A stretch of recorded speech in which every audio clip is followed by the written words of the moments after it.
Hello and welcome back to another episode of Draw a Card. This is the show where I take Marvel trading cards, Marvel, eventually maybe DC, but I take trading cards from the 90s that were based on superheroes, and I redraw homages to them. And this week's card is going to be Thor from Marvel Universe. I think this is, I'm confused, I think this is Series 3. Not really sure who the artist is. They have a signature, but I can't make out for the life of me whose signature that is.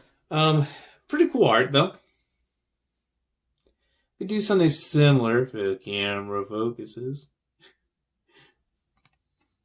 Yeah, there we go. Like I said, pretty cool. Got some cool overlap with some of the lightning and everything for him. Cape looks cool. But I kind of want to do something different on this one. What I'm thinking about doing is doing Throg, and maybe I'll put a reference image right here to what Throg is. And originally I started because Thor was turned into a frog in one of the issues by Loki, and eventually they wanted to do Thor as a frog again, so they created a different character. Named Simon Walterson, which is a play on Walt Simonson, famous for working on Thor. So it's just kind of a play on that word, but it's this other character, and that's what I'll be drawing. So hopefully, if I keep pointing here, I actually took the time to put that image there. So let's get started. Oh, and before I forget, make sure to like, subscribe, and share this content. I'd really appreciate it. It will really help me grow this channel. Especially if you like the content, make sure to hit that thumbs up and that subscribe button. Thank you very much. Now we'll actually go into the video. Now to start off with everyone's favorite part of the video, and probably the most exciting, the tools. So we're going to start off with the number 2 pencil. Should probably switch out. This is the one I've been starting the video with, and it's slowly whittling away to nothing when I sharpen it. And next up is a basic eraser, as usual. Just this random Prismacolor one I have. You can use any old eraser. If Prismacolor was going to pay me anything, I'd be like, yeah, Prismacolor is the best. But yes, at the moment, just any old eraser or rubber eraser. Also have a pen eraser that I use a little bit in here. Also my handy dandy kneaded eraser that I use for lifting up lead when I'm about to ink. And of course, we're going to go into our pens. And I'm not going to show all the pens because they really don't matter. They look all the same on the outside. But these are Prismacolor fine point pens. For this project, I'm using because they're different size tips. And this is a 0.8 here, which is probably the thickest one I have here for a fine point pen. And if I was lucky, nope, wasn't lucky enough. Let's see. Well, anyway, here's a 0.3, just kind of show that difference. That they range in size. I was looking for the 0.1, but it's eluding me. This is a 0.5. And you kind of see there's a sharp difference between those two.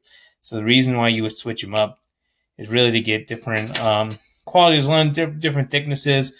If you're doing a lot more detail, you might use a 0.3 or 0.1.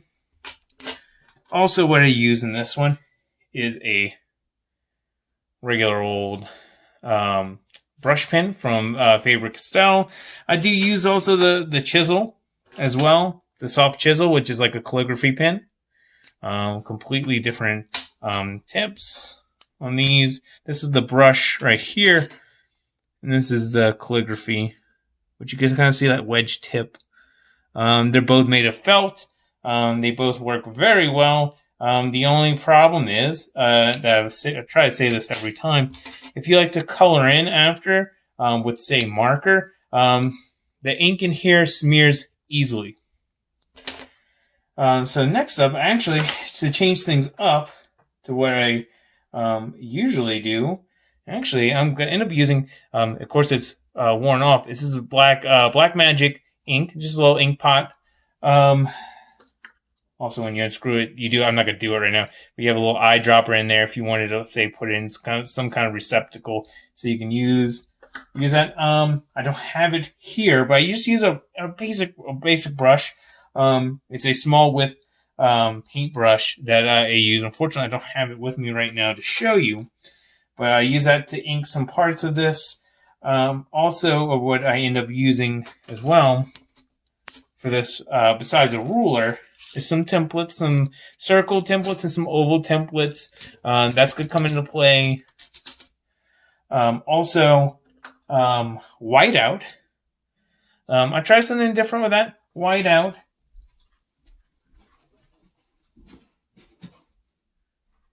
Also, another thing I use is this toothbrush, which has seen better days. But I use this in conjunction with the whiteout. What you do is you actually load whiteout, and you can see it's still in some of the bristles. And you kind of just flick this, and it allows you to get kind of a cool splatter effect. And I'll be showing that technique off later in this episode. And lastly, I think this is going to be the last item I talk about. As usual, the Sakura 08 Jelly Roll pen. Great for corrections, great for adding in like little things in this one, because in this card, you do have that background with Thor, with the lightning and everything, and also you do have some planets and stuff in there. So I'm actually going to use that to do stars and different little lightning and different little effects as well. So let's go right into the video then. Okay, so I'm just getting started. I have my usual frame, and now I'm kind of building the form of Throg, kind of just using basic shapes, cylinders, circles, that kind of thing. As usual, I do have a reference for anything like a reptilian or any kind of animal that I'm not kind of used to drawing. I have that off screen. There's this giant frog's head. Right now, the way I drew the eyes kind of look like Kermit the Frog. But I had a lot of fun drawing this one. I'm just drawing in a lot of the anatomy now, fine-tuning some of the armor and stuff, and some of the reference drawings I have of Throg. So I'm making this kind of close to what the card has, except in this one is Throg, and he will end up leaping over lightning. I'm actually going to put in the lightning last. It was more of an afterthought on this one, because if you look at the card on the lower left, it has lightning kind of cross Thor's body, and I didn't think about that when I was drawing this. Also, you can see me panic when I was just erasing there for a second. Just a tip, or I guess a theme for this video, don't be afraid to mess up. There's several mess ups I have on this one, specifically with the eraser. I didn't check it to make sure it was clean, because when I erased certain parts of it, it left these little gray marks on the paper, and that was my fault. But you can always fix it. There's different ways to fix it. Don't panic. If you're trying something like this at home, don't panic. You can definitely try and fix it. There's different ways. It's not the end of the world. And you'll see just what I do in these situations, because there's a few different things, especially when I mentioned I'm actually going to be drawing lightning in front of Throg, and you're going to see how I'm going to do that in a few more minutes. Especially with that whiteout that I showed earlier, that's how I'm going to achieve that goal. So right now I'm going through the contour line. I'm using a 08, and I'll be honest, since this is the theme of messing up, after I go and do the contour line and a lot of the extra detail, I realize that contour line for me is not thick enough.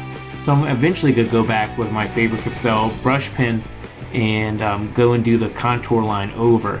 It's a little bit extra work, to be honest. I probably should have thought that out a little bit more before I just start tearing into it. But it's okay. You can always just go back and add in. It just costs a little bit more time, not that much, to be honest. So now I'm just finishing up the cape.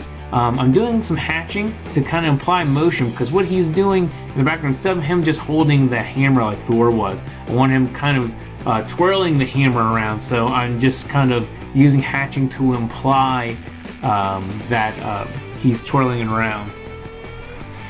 So as you can see, I just used that Sakura pen to fix some line, and then I'm going back with my Faber-Castell pen to fix those contour lines. And it adds a lot more oomph when I actually use this pen. I'm starting to get used to it. I still have a long way to go, I think, in using it, but it's definitely been fun learning it.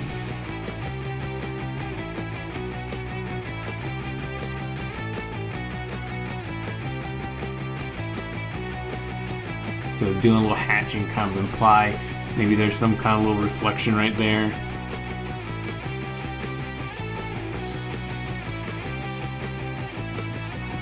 More hatching to imply shadow. Give him his Kermit the Frog eyes.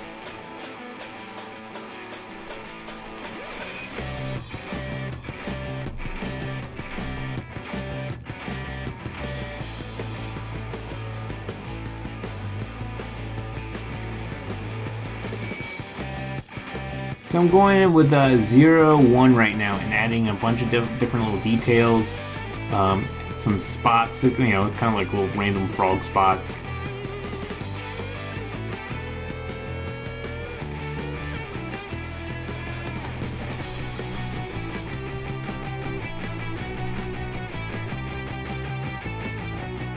And even though I'm going over that pen, eventually I say, the heck with it, and decide to go back with the brush pen again. Just not enough pop with using that fine point pen. There you go. And there's me using the faber-castell brush pen. Fix the cape. Still not really happy with it. Some of the line weight is just really off. It looks a little raggedy to me. But it's something that can be fixed. So I'm kind of sketching out my background and also sketching out how that hammer's going to twirl. And a tool I forgot to mention that I was using in this one was my brush pen, my Copic brush pen that's a little bit rougher. So I'd get this really cool line quality out of it. Because the brush, when you do a stroke with the brush, you got a lot more kind of a feathered brush stroke than I have with the Faber-Castell one. So I'm just lucky I have something like that that's still kind of worn. So it looks pretty cool. The implied motion looks really cool to me. So doing some hatching because there's going to be a light source coming from him twirling his hammer, and there's going to be lightning coming out of it. So I went ahead and kind of drew some lightning bolts. And right now I'm using a basic brush, and that was Frankie making a audio appearance on this video. That's me using a brush right now, and just kind of brushing in the large areas with ink. This is going to save me a lot of time instead of using a Sharpie. Using a Sharpie in this kind of scenario would take a lot longer. It would be a waste of a Sharpie pen. So I kind of have it where I want it. I'm going to go back with my soft chisel and kind of go in and fill in the little areas where I couldn't really get with that brush. So now I'm almost done, but I'm going to go in, and as you can see, I'm going to take the white out right over that leg, and then I'm going to go with my fine point pen and draw in that the contour line for the lightning bolt a bit. And right now I'm trying to do some of the splatter effect that you can kind of see. It's not going to be probably that visible in this, but you can see there is some kind of splattering, you know, kind of imply like stars. I tried to flick some, I made a mistake and tried to flick some white out on there to imply like bigger stars, but it didn't really work out for me, so I'll try again next time. I used that Sakura pen at the top and kind of just did some basic flares on top of the helmet because I wanted to imply that the lightning behind Throg was reflecting off his helmet. So that's something you can do. Definitely think about your light sources when you're drawing this and how you can make this image pop. So I'm also doing another contour line of just that Sakura pen. So I'm going to go back twice and do the line to kind of thicken it up. But looking pretty good. And then I'll go back and do a few more edits. I'm pretty close to done on this in this portion of it.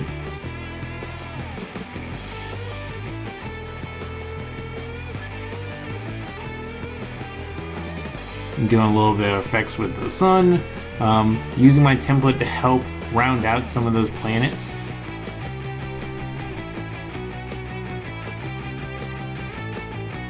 trying to get rid of any of the excess pencil that I can.